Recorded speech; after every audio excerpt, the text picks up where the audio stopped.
तुर्की मिस्र के रास्ते गाजा के लिए मानवीय सहायता भेज रहा है। तुर्की की मीडिया के अनुसार तुर्की गाजा के लिए खाद्य सामग्री और इमरजेंसी मेडिकल उपकरण भेज रहा है। तुर्की का एक सैन्य मालवाहक विमान आज देर रात तक मिस्र में उतरने की उम्मीद है, क्योंकि इजराइल की तरफ से बिजली, पानी, खाना सब बंद कर दिया गया है गाजा का। और इजराइल का कहना है कि जब तक बंधकों को छोड़ा नहीं जाएगा तब तक ये रोक जारी रहेगी।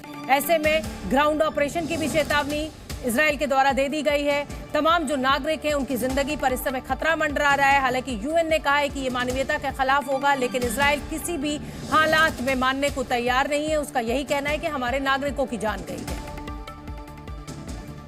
इजरायली सेना का यह भी कहना है कि उसने युद्ध शुरू होने के बाद से यानी 6 दिनों में गाजा पट्टी पर 6000 बम गिराए हैं। इजरायली सरकार भी कह रही है कि वो हमास के ठिकानों पर लगातार हमले कर रही है। इजराइल के हमले की वजह से पाउंडेड पट्टी में कई नागरिक मारे गए हैं। अस्पताल और यूएन के आश्रय स्थलों को भी नुकसान पहुंचा है। हवाई हमलों ने गाजा के कई घरों में मौजूद पूरे के पूरे परिवार खत्म कर दिए हैं। गाजा के स्वास्थ्य मंत्रालय का कहना है कि उनके यहाँ के पूरे 22 परिवार मारे गए हैं। उत्तरी शहर जबालिया में हुए हवाई हमले में एक ही परिवार के 44 सदस्यों की मौत हुई है और इस परिवार के केवल 6 लोग ही जिंदा बचे हैं।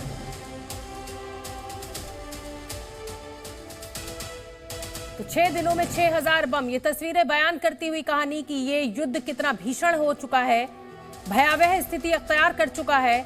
6 दिनों में 6000 बम, आप अंदाजा लगा सकते हैं। हजारों लोग मारे गए हैं इस हमले में और दोनों ही तरफ नुकसान जमकर हुआ है। हालांकि इस हमले की शुरुआत हमास आतंकी संगठन के द्वारा की गई थी और इजराइल के अभी भी बहुत से नागरिक हमास के कब्जे में है। इसी को लेकर आक्रोशित है इजराइल और लगातार हमले बोल रहा है। 6 दिन में 6000 बम इजराइल की सेनाओं के द्वारा गाजा पट्टी इलाके में गिराए गए हैं और गाजा पट्टी का इलाका ऐसा है कि वो एक तरह से भूमध्य सागर है, 3 तरह से इजराइल और मिस्र से उसकी सीमाएं मिलती हैं।